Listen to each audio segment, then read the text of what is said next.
Welcome to सिद्धि यात्रा story part 154। जय माँ काली, जय माँ तारा, आप सबका भला हो।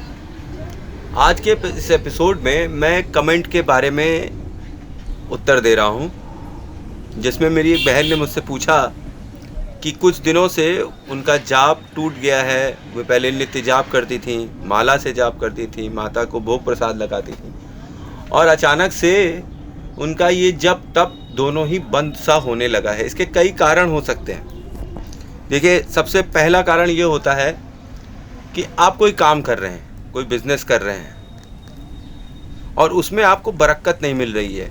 आपके मन मुताबिक बरकत होती है, जितनी लिखी है उतनी ही होगी ना, उससे ज़्यादा नहीं होने लगेगी, पर वो आपके मन मुताबिक नहीं हो रही है।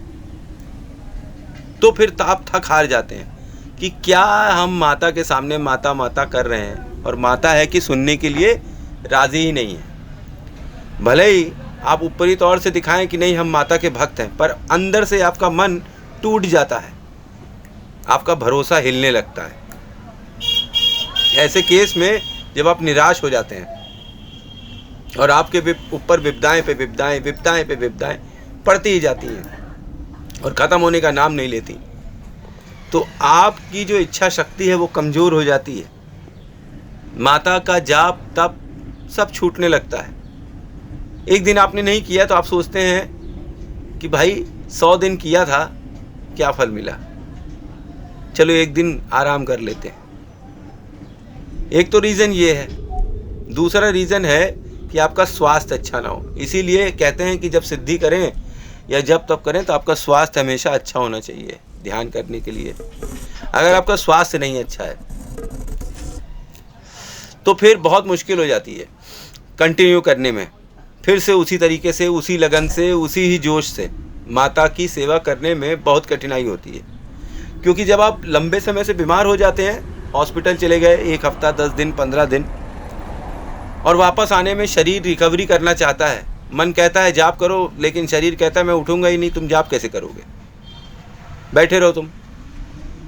शरीर फिर आराम करता है और मन भी आराम करता है, और जब आराम होता है तो एक गैपिंग आ जाती है। जो हमारे जप तप हैं वो उस बेसिस पे हैं कि हम लोग इनको निरंतर चार्ज करते रहें।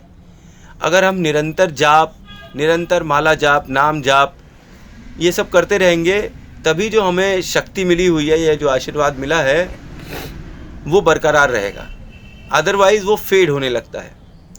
और माता काली के बारे में मैं आपको बताऊं, मैं और किसी के नहीं, अपने ही बारे में बता देता हूं कि माँ काली के पास जब आप पहली बार जाते हैं या ध्यान साधना करते हैं तो आपकी आत्मा उनके समीप पहुंच जाती है।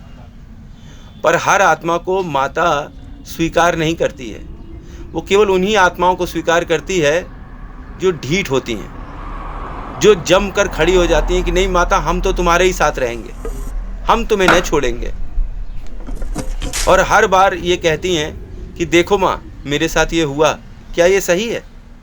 अगर ये न्याय है तो बहुत अच्छी बात है, इसी तरह की और चीज़ें हों। जब ये न्याय ही है तुम्हारे नज़र में तो ये और हो जाए, इसमें बुराई क्या है? माता को जो पसंद है वो हो रहा है। अरे डिस्ट्रक्शन ही तो हो रहा है, माँ को मज़ा आ रहा है। अगर माँ को मज़ा आ रहा है तो और डिस्ट्रक्शन हो जाए। लेकिन अगर माँ को पसंद नहीं आ रहा है कि उनका बच्चा, उनकी बेटी, उनकी गुड़िया, उनका गुड्डा तकलीफ़ में है, तो वो ज़रूर आएंगी। इसलिए कभी अगर आपका मनोरथ पूरा ना हो रहा हो तो आप इसको माता काली की जाप से और पूजा पाठ से जोड़िए मत। क्योंकि मैं आपको एक चीज़ बताऊं कि कई बार ऐसा होता है हमारी लाइफ में कि कुछ बुरा होने वाला होता है और थोड़ा बुरा होके वो बड़ा बुरा रह जाता है। कुछ सालों पहले की मैं बात बताऊं, मैंने अपने यहाँ जैकेट्स मंगाई हुई थी। हम लोग जैकेट का अच्छा काम करते हैं और जैकेट वगैरह बेचते हैं सर्दियों में। लेकिन पिछले वर्ष कुछ ऐसा हो गया कि मेरा विवाद हो गया 2-3 जैकेट वालों से। तो हम लोगों ने उनके यहाँ से फिर अपना खाता क्लोज़ करा दिया और काम नहीं किया। इस कारणवश दुकान पर या ऑफिस में हम लोगों के जैकेट कम आई। जब जैकेट कम आई तो हम लोगों ने सोचा कि यार जैकेट कम आई है, कैसे होगा, क्या होगा। माता कुछ पैसा दे देती तो हम लोग और जैकेट खरीद लेते। तो पैसे का जुगाड़ नहीं हो रहा था। अब सीज़न जो है धीरे धीरे कर चल रहा था और हम लोगों को ये दिखाई पड़ रहा था कि मार्केट में सर्दी है ही नहीं। प्रयागराज में उस साल, या मैं कह सकता हूँ पिछले साल ही की बात मैं बता रहा हूँ, कि सर्दी पड़ी नहीं। 31 दिसंबर के बाद सर्दी पड़ी और हम लोग ठहरे होलसेलर, डिस्ट्रीब्यूटर, बल्क मैन्युफैक्चरर्स। तो हम लोगों के पास जो माल है वो डंपिंग में आ गया, सबका माल डंपिंग में आ गया। मेरा खुद का जैकेट रुकने लगा। 31 के बाद हम लोगों ने थोड़ी स्ट्रैटेजी बदली और बिकने ना बिकने की गारंटी पे माल बेचने लगे। महाकाली। तब मुझको ये रियलाइज हुआ कि अगर माता ने उस वक्त मेरी ढीठतापूर्ण प्रार्थना स्वीकार कर ली होती तो जहां मैं आज 5 में फंसा हूं वहां पे 20-25 में फंसा होता। ओम क्रीम तो ये चीज माता ने अवॉइड कर दी। That was a blessing in disguise. इसीलिए माता की इच्छा के विरुद्ध कुछ होगा नहीं। और अगर आप उनके जाप निरंतर कर रहे हैं, पूजा पाठ कर रहे हैं, उनकी सेवा अर्चना कर रहे हैं, भोग प्रसाद लगा रहे हैं, तो वो आपका अनिष्ट नहीं होने देगी। और आपके अगर जीवन में अनिष्ट लिखा हुआ है तो वो उसको सॉफ्ट कर देगी, कम कर देगी। होगा तो है ही अनिष्ट। जहां 25 में फंसने वाले थे वहां 5 में फंसे। तो ऐसी कई विकट सिचुएशंस हो जाती हैं जब आदमी कर्ज में डूब जाता है। अब वह माँ से बोलता है माँ मुझे निकालो, माँ मुझे निकालो। कर्ज में डूबना उसका प्रारब्ध था, उसकी नीति थी। वो पिछले जन्मों के कर्म से, इस जन्मों के कर्म से संगठित होकर उसको मिल रही है। उसके जीवन का लेखा जोखा कैसे माता चेंज कर सकती है। अब ऐसे केसेस में लोग निराश हो जाते हैं। जब निराश हो जाते हैं तो इच्छा शक्ति कम हो जाती है और फिर वो जाप करना छोड़ देते हैं। ये वैसा ही हुआ कि आपने किसी एक चीज़ पर बहुत ही मेहनत करी, बहुत ही मेहनत करी, एक अच्छा टॉर्च बनाया, उसमें से रोशनी अच्छी आती है, पर उसे आप चार्ज करना भूल गए, या घर के इन्वर्टर को आप चार्ज करना भूल गए, तो क्या घर में बत्ती आएगी? भाई जब तक चार्ज रहेगा तभी तक बत्ती आएगी। जब चार्जिंग ख़त्म हो जाएगी तो घर की बत्ती गुल हो जाएगी, क्योंकि इन्वर्टर चार्ज ही नहीं किया। भाई बैटरी चार्जिंग पे लगाएंगी तभी तो आपके पास माता की कृपा आएगी। अगर आप निरंतर जाप करते रहेंगी, इर्रिस्पेक्टिव कि आपको क्या मिल रहा है क्या नहीं मिल रहा है, तो आपको रिजल्ट मिलेंगे।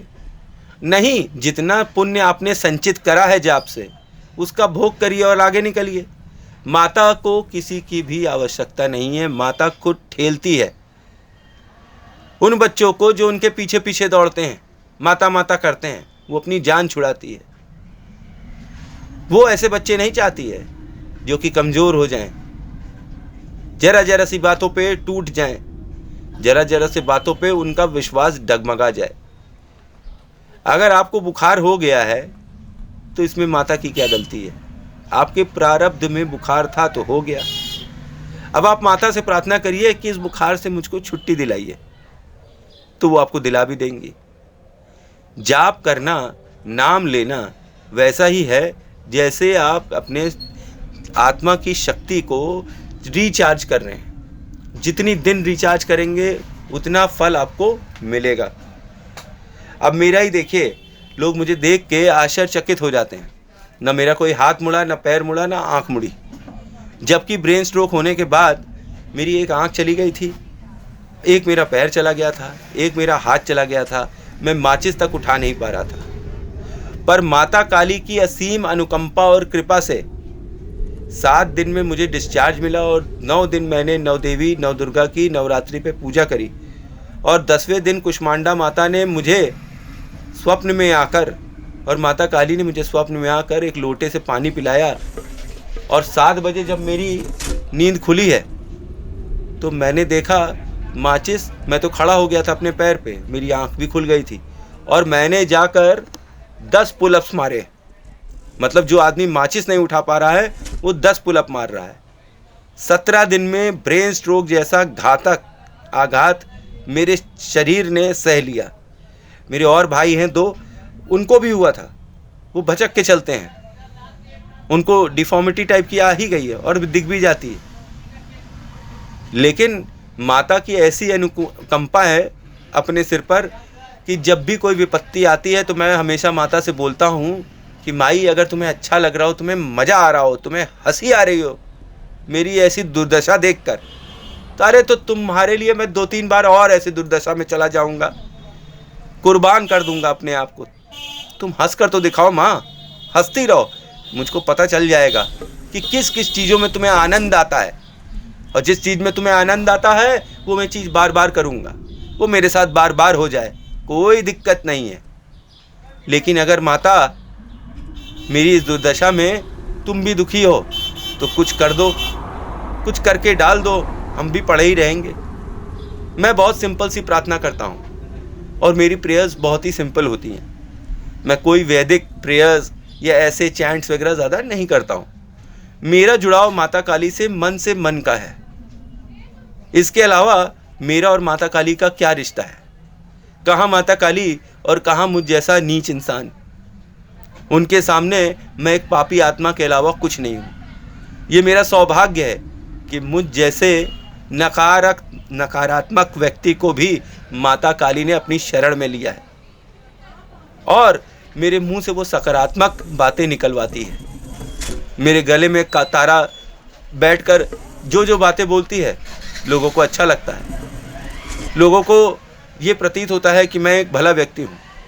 कौन जाने पहले समय में मैंने क्या किया था, पर माता कहती है कि तुम मेरी शरण में आए हो, अब तुम जैसे हो मेरे हो, क्योंकि तुम जैसे थे वैसे ही तुमने अपने आप को मुझे अर्पण कर दिया है। तुम मेरा रोज़ नाम जाप करते हो, मेरी माला जपते हो, इर्रिस्पेक्टिव कि तुम्हें मैं कुछ दे पा रही हूँ कि नहीं दे पा रही हूँ, तुम्हारा भाग्य बन रहा है कि नहीं बन रहा है। इसलिए आप एक बात जानिए कि माला जाप आप ना छोड़ें तो बेहतर है। जब तक माला जाप का प्रभाव रहेगा आपके ऊपर कृपा बनी रहेगी। 100 गोली लगने वाली है तो एक ही लग जाएगी और आप जीवित बच जाएंगे। इसलिए जो साधक होते हैं, जो माता काली की आराधना करते हैं, जो शक्ति पूजा करते हैं मेरी तरह, उनके लिए ये है कि जाप नहीं छोड़ना चाहिए उन्हें। पर अगर आपने ऐसा संकल्प लिया है कि आप बीमार होंगे तो आप जाप नहीं करेंगे, आप घर से कहीं बाहर जाएंगे तो आप जाप नहीं करेंगे, और जिस दिन आपका मन नहीं करेगा कि मेरा मन ही नहीं कर रहा है, मैं बैठूंगा तो बस मैं नाम लेके उठ जाऊंगा, मेरे हृदय से कोई आवाज़ नहीं निकलेगी, उस दिन भी मैं जाप नहीं करूंगा माता, तो फिर आपको माफ़ हो जाएगा, क्योंकि आपने संकल्प ही ऐसा लिया है। जितनी ज़्यादा बाधाएं आप झेल सकते हैं बस उतनी बाधाएं रखें। माता का नाम निरंतर लेने से ही आपका कल्याण होगा। माता आपसे क्या चाहती है, आप माता के लिए कर ही क्या सकते हैं? ना हम कुछ कर सकते हैं, ना आप कुछ कर सकते हैं। माता के पास बहुत कुछ है, हमको चाहिए, इसलिए हम नाक रगड़ रहे हैं। हमें नाक रगड़ते रहना चाहिए जब तक कि माता हमें उठा न ले और विपदा से बाहर ना निकाल लें। और यकीन मानिए दुनिया में ऐसी कोई भी प्रॉब्लम नहीं है जिससे माता काली निकाल ना सके। चाहे कैसी भी किस्म की प्रॉब्लम हो, फाइनेंशियल प्रॉब्लम हो, मैरिटल प्रॉब्लम हो, किसी भी तरीके की प्रॉब्लम हो। अगर मैरिटल प्रॉब्लम है और आपके ऊपर अत्याचार हो रहा है, आप माँ के सामने खड़े हुए हैं, नंगे खड़े हुए हैं, देखो माँ ये हो रहा है मेरे साथ, माँ खुद ही न्याय कर देगी। आपको किसी को कोसने की भी ज़रूरत नहीं है। जितना कोसेंगे उतना आपके पुण्य खत्म हो जाएंगे। इसलिए किसी को कोसिए मत, निंदा मत करिए, अपना रास्ता सही रखिए, सीधे चलिए। दुनिया तो बहुत ही कुछ बोलती रहती है और बोलती रहेगी। निरंतर जाप करिए, हारिए मत, बेहतर बनिए। जब आप हार जाते हैं तो फिर आप अपनी शक्ति को भी हरा देते हैं। 1-2 दिन का गैप हो जाए, 3 दिन का गैप हो जाए, 1 हफ्ते का गैप हो जाए, तो ये मत सोचिए कि अरे ये क्या हो गया, हमने जाप नहीं किया। कोई बात नहीं, आप फिर से स्टार्ट करिए। आपने 100 दिन जाप किया है, उसमें आपने 15 दिन ही तो गैप किया है, तो आपकी 15 दिन की गैपिंग हो गई है जाप की। कोई दिक्कत नहीं है। आपके पुराने जाप अभी हैं ना, उनकी स्ट्रेंथ आपके पास है। आप जब इच्छा हो तभी जाप करिए, जब आपके हृदय से आवाज़ निकले तो जाप करिए, और जाप ज़रूर करिए माता का, क्योंकि शक्ति आपके साथ हमेशा चलती रहेगी और वो आपकी मदद करेगी उचित समय आने पर। आपके कहने पर, आपके रोने पर, उछलने पर, नाचने पर वो कुछ नहीं करने वाली है। जो विधि का विधान है वो तो होकर रहेगा, बस वो उसको रास्ता कुछ और दे देगी। तो थैंक्स फॉर वॉचिंग। जय माँ काली, जय माँ तारा, आप सबका भला हो। ओम क्रीम कालिकाय नमः।